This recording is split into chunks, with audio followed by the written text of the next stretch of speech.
Hi, and welcome to the Golden Age Report.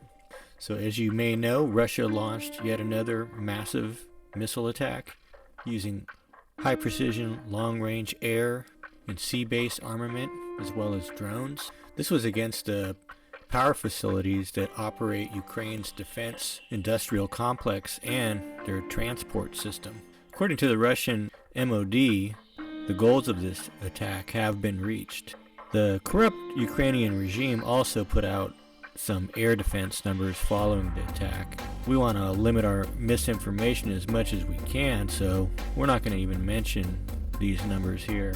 The attack resulted in the frustration of armament and ammunition transportation in the area, including those sent by NATO countries. The production capacities of the entities tasked to repair and restore the military hardware have been disrupted. In Kiev, one of the targets of the strikes was the pumped storage power station.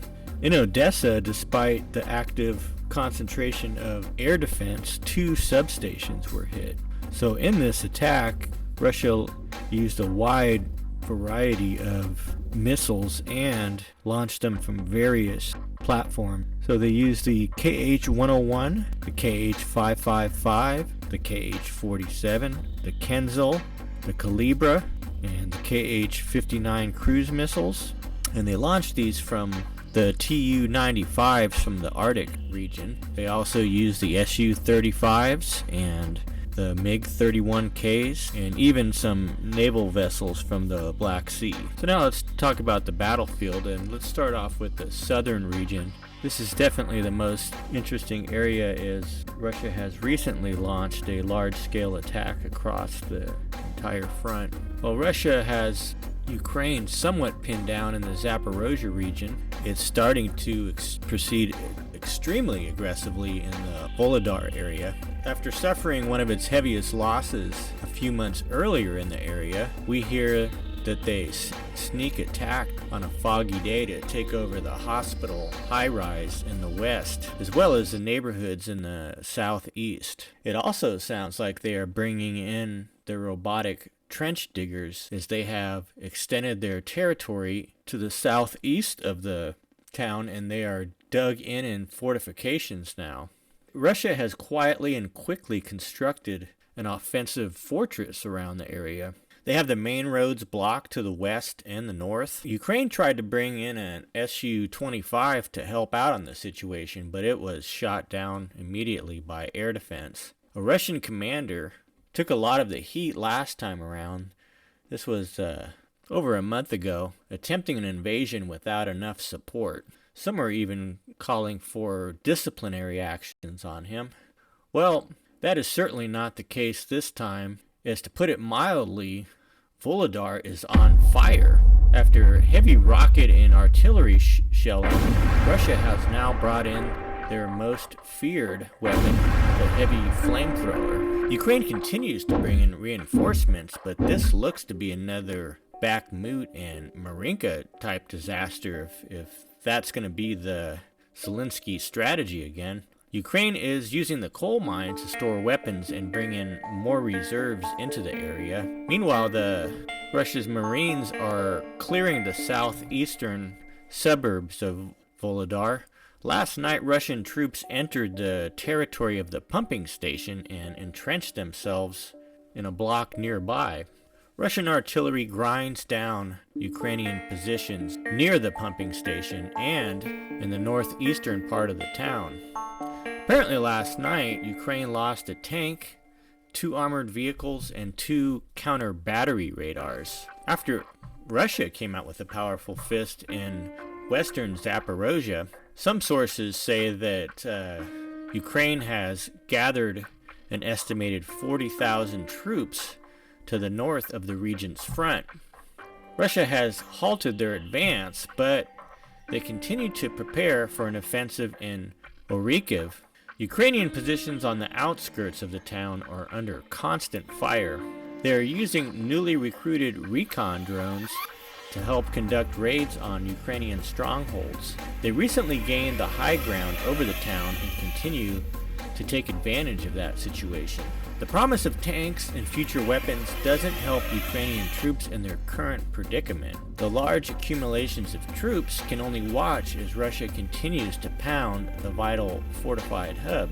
The Russian Ministry of Defense reported that in the last 24 hours there were the casualties of up to 65 Ukrainians, a tank, 2 armored fighting vehicles, 1 howitzer, and 3 motor vehicles, as well as 2 U.S. counter battery warfare radars. So we put out a warning in our last episode that Syria was about to erupt, and sure enough, an explosion was reported in southern Syria, close to the border with the Israeli Golan Heights. The details are unclear at this point. Then we have this chemical attack claim. This follows that NATO meeting that we mentioned last episode concerning Syria. Russian forces were co-located at the airbase where the IPCW is claiming the chemical attack was launched from. So this IPCW is the Prohibition of Chemical Weapons Organization. The head of this is Fernando Arraiz of Spain, of all places, who, according to the Gray Zone, has been on a different mission, keeping the organization free of accountability for an explosive Syria cover-up scandal, and trying to silence 2 veteran inspectors who blew the whistle on this issue. For those of you who aren't familiar with the original Syrian invasion, it was kind of like a similar mass destruction claim in Iraq, where the Syrian government was blamed for using chemical weapons and gassing their people. So then we have the British government spokeswoman coming out and saying, we are committing to seeking justice for the victims of the Duma attack and holding all of those who use the chemical weapons in Syria accountable. So it sounds like they are starting off this pitchfork coalition once again. If that's not enough, pro-Assad forces were bombarded with Elephant missiles in the town of Marat el Nassan. So at the same time, the US has just sent in this MQ-9 spy drone that some speculate could be to keep an eye on Turkey. So they have landed that over in Greece. So we are hearing that Russia has recently announced that they are expanding its deployment of robotic weapons and engineering equipment to the battlefield. There is to be this new shipment that includes mine clearing and trench digging engineering robots.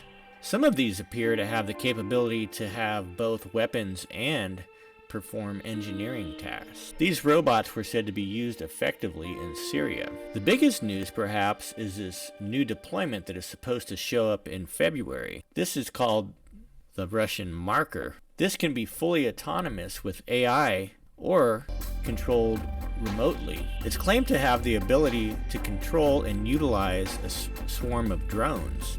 It is armed with a heavy machine gun, anti-tank rockets, and the ability to take down a helicopter. So let's do our Hogan's Heroes segment.